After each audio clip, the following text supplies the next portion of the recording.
Le damos la bienvenida al podcast de la Clínica de Educación y Participación Ciudadana de la Facultad de Derecho de la Universidad Interamericana de Puerto Rico, Que Se Escuche Podcast.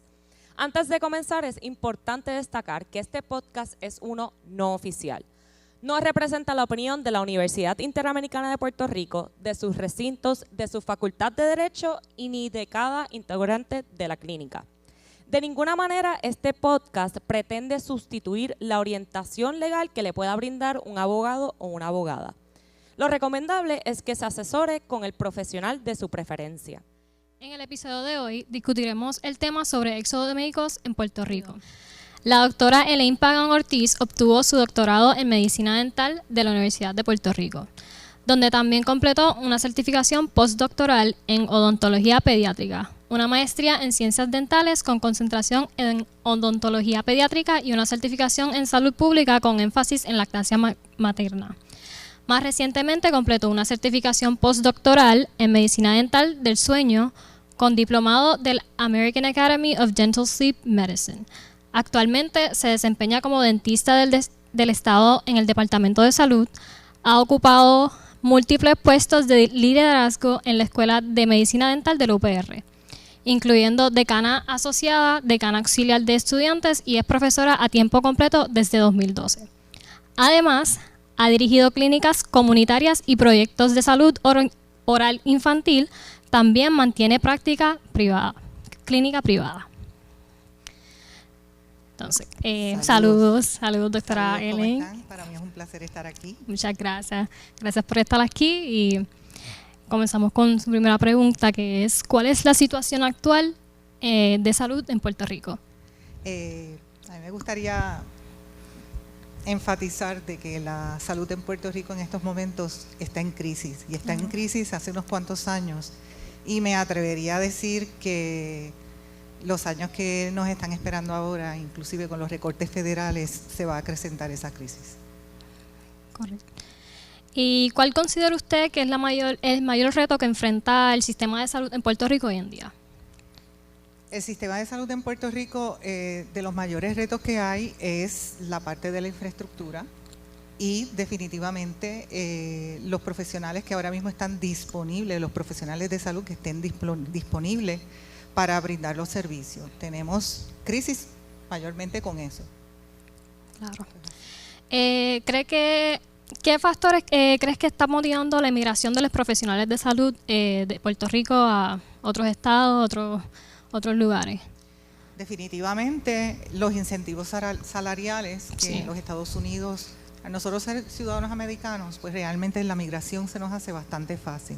Las escuelas aquí en Puerto Rico son escuelas que son acreditadas por las asociaciones, ¿verdad? Por las agencias acreditadoras americanas. Quiere decir que el profesional de salud que se egresa de una escuela de aquí de Puerto Rico es un profesional con una gran experiencia, porque aquí se exponen a mucha experiencia clínica, así que son unos profesionales altamente capacitados, son bilingües y además de eso, pues tienen la licencia, ¿verdad? Y la preparación para poder ejercer en los estados a donde ellos migran fácilmente. Y yo quería preguntar, ¿verdad? Yo presumo que lo que usted acaba de decir aporta a la crisis que usted estaba mencionando. Pero para poder visualizar un poquito más cuando dice crisis, ¿a qué se refiere? O sea, pues me refiero a, número uno, que tenemos problemas de infraestructura y no existe un plan un plan definido de salud donde se haya definido y haya continuidad, se esté siguiendo. Así que yo me atrevo a decir que desde hace muchos años están simplemente los gobiernos de turno y, ¿verdad?, todos los de la comunidad de salud, estamos apagando fuegos. Además de eso, tenemos una población que envejece. Y no es solamente la población que envejece donde entonces hay una mayor prevalencia de enfermedades crónicas, sino que estos médicos, que son los que están ejerciendo hace tiempo, están envejeciendo también. Así que no tienen la misma capacidad de atención de pacientes, se han ido retirando o disminuyen su capacidad o simplemente se ponen más selectivos a la hora de atender pacientes. Así que hay diferentes factores. Como usted mencionó, la diferencia salarial es una de las razones que emigran los profesionales de salud. ¿Qué crees, qué tanto juega las condiciones laborales en esta decisión de los profesionales? Recuérdate que, número 1, pues está la diferencia salarial. Número 2, está la sobrecarga. Quiere decir que posiblemente el médico que se queda es un médico que entonces, como mencioné, no necesariamente hay tanta disponibilidad de médicos, pues es un médico que tiene mucho paciente por ver. Número 3, y ahí sí que tengo que hablar, ¿verdad?, de todos los profesionales de la salud. Eso se extiende a, no necesariamente entonces tienes el apoyo del laboratorio, porque también son profesionales de la salud los tecnólogos médicos que están migrando. Sabemos que hay una crisis de enfermeras, y el problema es que no solamente es aquí en Puerto Rico, sino en los Estados Unidos, tanto de médicos como enfermeras, profesionales de la salud.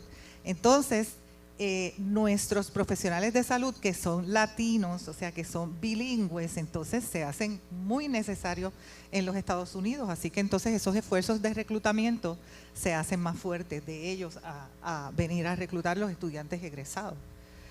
Otra cosa es que los estudiantes que estudian carreras relacionadas a la salud entran en unas deudas de préstamos estudiantiles altas, y hay muchas profesiones que no permite que tú estudies la profesión poco a poco, sino que tienes que estudiar la profesión por bloque. Inclusive no pueden estudiar y trabajar a la vez. Quiere decir que entonces se adeudan de tal manera que algunas veces entonces salen a la calle a trabajar y tienen que emigrar para pagar sus préstamos y entonces poder tener la calidad de vida que ellos esperan. No, y yo sé que también, y eso era uno de los factores que nosotros estábamos investigando para esta entrevista, que era que hay muchos estudiantes, no solamente estudiantes de medicina, pero también en dental, los psicólogos, psicólogas, que tienen que hacer prácticas y residencias. Y en ocasiones, pues en Puerto Rico, las oportunidades para esas prácticas o residencias son más limitadas, o internados, son más limitadas, y entonces terminan yéndose a Estados Unidos y ahí se quedan. Es correcto.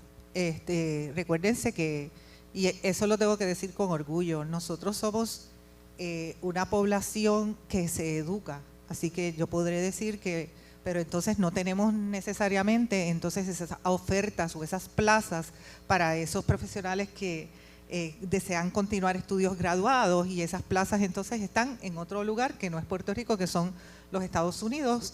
Ellos migran porque quieren completar sus estudios y no necesariamente entonces regresan. ¿Cómo se han visto afectados los hospitales, centros de tratamientos y diagnóstico y oficinas médicas en el campo?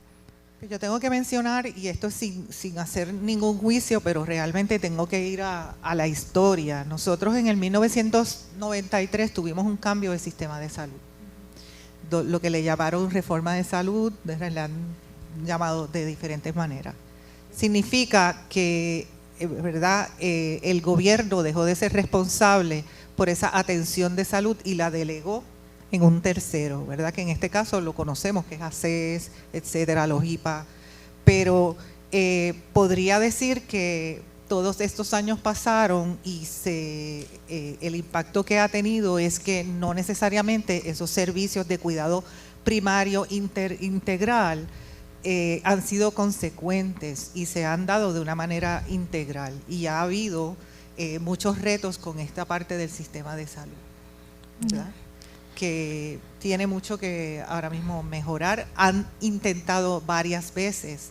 Yo podría decir que los pacientes de necesidades especiales se han visto muy afectados. Yo que soy odontóloga, pues que tenemos otro tipo de contratación con este sistema de la reforma, que no estamos por capitation, estamos por fee for service. Realmente, como no se han hecho esas mejoras de los fees, ¿verdad? Que pagan estos seguros de salud, en este caso la reforma, se paga muy poco por el servicio, y llega el momento que muchos colegas, inclusive pues médicos también, han dejado de aceptar el el plan de la reforma y entonces el pueblo no se queda atendido y se ha limitado entonces a que lo atienden en ciertos lugares nada más. Que son la mayoría, ¿no? La mayoría de la población son los que tienen reforma en vez de un plan privado. El 47% Okay. es el que tiene un plan de salud de gobierno y el otro por ciento pues tiene privado. Aquí, gracias a Dios, no surge como en los Estados Unidos, que podríamos decir que hay un gran por ciento de la población que no tiene plan médico porque no cualifica como para hacer de la reforma y tampoco pues, tiene el acceso o tiene la capacidad para pagar un plan privado. Pero tengo que decir que las tarifas de las aseguradoras, como no han aumentado, pues los proveedores en estos momentos no se sienten contentos, no entienden que es un trato justo y muchos han desistido inclusive de ser proveedores de ciertos planes. ¿Y cuál usted cree ha sido el impacto al reducir los servicios por falta del personal médico? Pues definitivamente tenemos un pueblo más enfermo, definitivamente, y eso yo siempre digo, María simplemente dejó ver lo que realmente estaba escondido, pero que sí existía. Y aquí simplemente el hecho de no tener una infraestructura de apoyo resultó en muerte de muchas personas o esas condiciones crónicas que se agravaron, ¿verdad? No creo que nosotros nos hemos recuperado de eso. El huracán María, nosotros sí hemos mejorado un poco, pero realmente han pasado muchas cosas, inclusive ahora tenemos la situación de los recortes federales, que ha sido un impacto muy grande a nivel de salud, porque estamos dependiendo mucho de esos dineros federales para el gobierno, ¿verdad? Para los servicios de salud, y no creo que vayamos a mejorar con los recortes. ¿Qué consecuencias tiene esta migración, ¿verdad? Sé que usted lo mencionó, a la población local. ¿Qué consecuencias tiene esta migración en el acceso a servicios médicos para la población local? Como mencioné, bien pocos especialistas. Hay otra tendencia que está pasando, de que antes el estudiante de medicina, el estudiante de odontología se graduaba y no necesariamente tendía a especializarse, sino que hacía de todo. Yo podría decir que hace como 15 años empezó esta tendencia aquí en Puerto Rico y en los Estados Unidos a especializarse, y significa que entonces hay mucho menos acceso a esos servicios, ¿okay? Y hay pocos especialistas y poca persona para todas las personas que se están enfermando. Y eso lo vemos cuando estamos tratando de sacar una cita con los especialistas y nos tomamos meses en que nos den una cita, a menos que sea una emergencia, que tienes que ir a un espacio de emergencia, pero si no es una emergencia, pues tienes que tardarte unos cuantos meses en lo que puedes, o incluso ni están aceptando nuevos pacientes, una agenda cerrada, ¿verdad? Yo le estaba mencionando, ¿verdad?, a una persona que acabo de conocer y, ¿verdad?, que es muy, muy agradable, que yo personalmente soy una profesional de salud. Yo tengo cierta edad, ¿verdad? Así que soy el vivo ejemplo de un profesional de salud, que, ¿verdad?, de una clase que va envejeciendo. Pero yo soy paciente también. Así que entonces yo voy a pacientes y voy a médicos colegas que tienen más o menos mi edad o mayor que yo. Y realmente los veo atendiendo tanto paciente que están tan sobrecargados, y realmente ese profesional de la salud no va a tener la capacidad para seguir atendiendo esa cantidad de pacientes porque va enfermando también. Así que es una situación que hay que atender y que lamento decir que no hay un plan. Tengo que mencionar otra cosa. En el 2014, en el 2017 se hizo la ley de incentivos de exención contributiva a los médicos y profesionales de la salud, en específico médicos y dentistas, y era para eso, para retener, ¿verdad? Hubo ese primer amago de justificación y de legislación para retención de esos profesionales de la salud y que no migraran. Sin embargo, con la llegada de la Junta de Control Fiscal, esa ¿verdad? Ese beneficio, esos incentivos, los removieron. Quiere decir que el médico, el dentista que se gradúa hoy día no tiene esos beneficios. Así que realmente sí empezó algo de cierto plan para retención. Ahora hay una segunda ola donde están de nuevo cabildeando para una ley, pero que fuera un % un poquito, la exención que fuera no tanta exención como la primera vez. No, y interesante que menciones esa parte, porque nuevamente existe para los médicos y los dentistas, que es espectacular, pero entonces los profesionales de la salud, como los terapistas y los de la salud mental, enfermeros, enfermeras y la gran variedad y cantidad de profesionales de la salud, pues quedan fuera de esos beneficios también. Yo me atrevo a decir más. Yo creo que, ¿verdad? La salud no solamente depende de los profesionales de la salud. La salud necesita una secretaria, un contable, necesita una población con las diferentes profesiones para que el país se mantenga. Y a la falta de un plan, a mí me parece que se están poniendo parchos, de que esta clase grita y pues vamos a legislar para eso y ponen este parcho. Pero como no existe un plan comprensivo, integral, no le veo de momento un norte. ¿Cree que el gobierno ha establecido políticas públicas o debe establecer más políticas públicas para evitar la inmigración de los profesionales de salud? Definitivamente, esa es una de las herramientas para que debería de contener un plan, ¿verdad? Además de la infraestructura, la infraestructura de las clínicas, de los hospitales. Hemos visto la prensa recientemente donde los hospitales están cerrando. ¿Hace cuánto no nos enteramos de un hospital, aparte del Hospital Comprensivo de Cáncer, que todos sabemos que hace tiempo estaba construido y en lo que lo abrieron pasaron casi 8 años por diferencias políticas, me atrevo a decir? Así que tiene que no solamente esta parte de política pública, sino que tiene que ser un grupo de trabajo donde la academia esté envuelta, donde esta parte de las políticas públicas se integre, donde la infraestructura clínica se integre y donde haya una reorganización y haya un plan donde se contemplen todos los componentes y no parchos. Quería añadir sobre los jóvenes hoy en día que se están graduando recientemente. ¿Qué crees que el gobierno deba hacer para mantenerlos en las islas también, a los jóvenes? Bueno, definitivamente los incentivos salariales, mejores condiciones de trabajo y crear estos programas de incentivos donde ellos, a nivel de contribuciones, a nivel de tener acceso para un hogar, tan sencillo como conseguir un hogar hoy día para los jóvenes, sí, se ha convertido en un reto. Esta parte de la educación para sus hijos, formar una familia, a mí me parece que verdad tenemos que, como gobierno, como país, tener un plan para que estos jóvenes puedan continuar construyendo el país.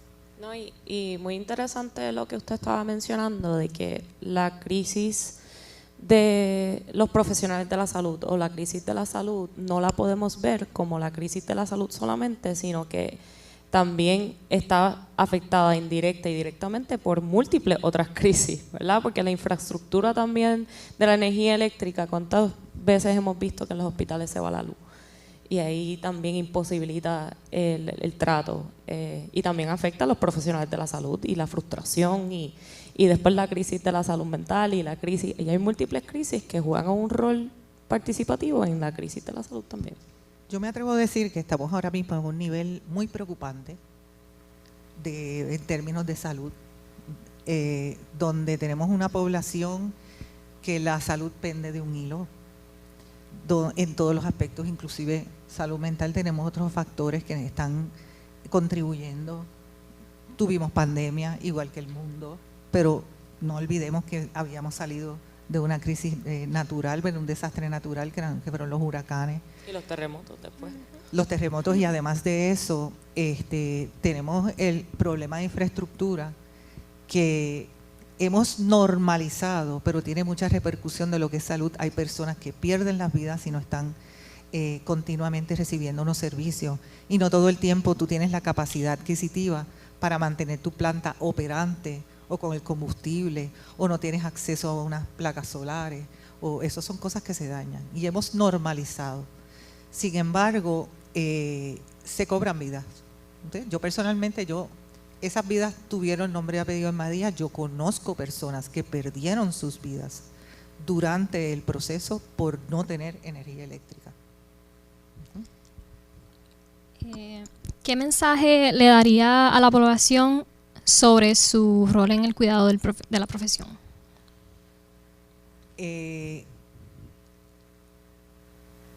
Definitivamente como pueblo, y yo creo que en eso pues estas circunstancias que nosotros hemos estado viviendo nos está haciendo reflexionar, y que definitivamente desde donde estemos, ya sea que tú seas el contable, el médico, el farmacéutico, número 1, pongamos nuestro grano de arena, y número 2, exijamos a nuestros legisladores y nos integremos en grupos de trabajo para mejorar las condiciones y exigir un plan y ser parte de ese plan y colaborar en el plan.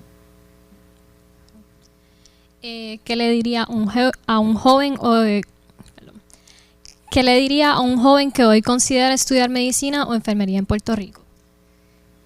Que ser profesional de la salud definitivamente es muy gratificante, es el deseo de servir, es tu aliviar dolor, tu curar, y eso es una gratificación que realmente, si es el llamado que tienes, que lo hagan, que realmente lo hagan, y que definitivamente las circunstancias de trabajo unidos las podemos mejorar.